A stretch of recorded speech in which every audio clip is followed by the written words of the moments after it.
Hello and welcome friends, कैसे हैं आप लोग। उम्मीद है आप सब ठीक होंगे। मैं भी ठीक हूँ। मैं हूँ आपका दोस्त और होस्ट समीर। दोस्तों, इस वीडियो में मैं आपको बताने वाला हूँ documents related to RERA registration. बहुत सारे दोस्त ये पूछते हैं कि हमको रेरा रजिस्ट्रेशन करवाना है। तो दोस्तों, अगर आपको अपना रेरा रजिस्ट्रेशन करवाना है तो ये रेरा रजिस्ट्रेशन जिसके बारे में मैं बात कर रहा हूँ ये फॉर एजेंट्स है। मतलब अगर आप रियल एस्टेट एजेंट बनना चाहते हो, उसके लिए आप रेरा रजिस्ट्रेशन करवा रहे हो, तो उसमें आपको क्या क्या डॉक्यूमेंट्स लगेंगे। सबसे पहले तो आपको आपका पैन कार्ड का कॉपी लगेगा। पैन कार्ड के कॉपी के अलावा आपको आपके आधार कार्ड का कॉपी लगेगा। उसके अलावा आपको आपका फ़ोटो लगेगा जो पासपोर्ट साइज़ होना चाहिए।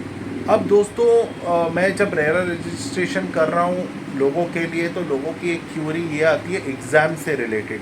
तो मैं आपको ये बताना चाहता हूँ, जो एग्ज़ाम से रिलेटेड क्यूरी है ना दोस्तों, तो आपका रेरा नंबर आ जाएगा, उसके बाद ही आपको एग्ज़ाम देना है। ये एक बात आप क्लियरली समझ लो। इसके अलावा आपको 5 डॉक्यूमेंट्स देने हैं।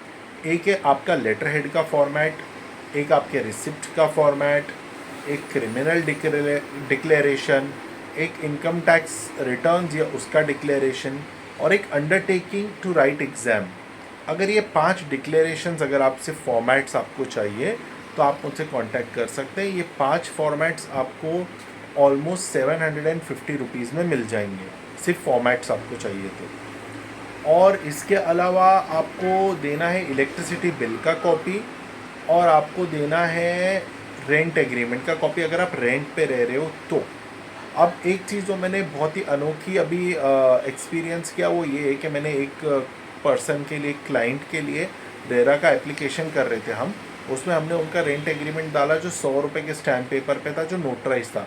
तो रेरा में ये क्यूरी आई कि रजिस्टर्ड एग्रीमेंट चाहिए। तो ये चीज़ का थोड़ा सा अपने को ध्यान रखना पड़ेगा कि आजकल रजिस्टर्ड एग्रीमेंट मांगा जा रहा है, 100 रुपये के स्टैम्प पेपर वाला एग्रीमेंट नहीं लगेगा।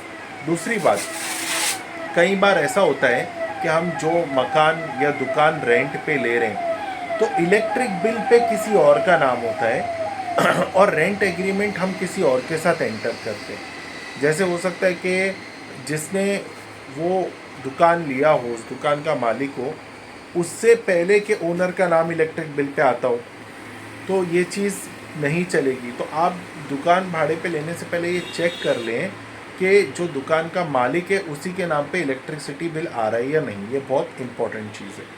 इसके अलावा जो गवर्नमेंट फ़ीस का सवाल होता है कि रेरा रजिस्ट्रेशन में गवर्नमेंट फ़ीस कितनी है, तो वो है 10,600। तो ये आपको पे करना है, एग्ज़ाम के लिए अलग फ़ीस पे करना है। रेरा रजिस्ट्रेशन से रिलेटेड और भी कोई जानकारी आपको चाहिए तो आप मुझे नीचे दिए हुए नंबर पे मैसेज कर सकते हैं। Thanks for watching. चैनल को ज़रूर सब्सक्राइब कीजिए। Bye bye.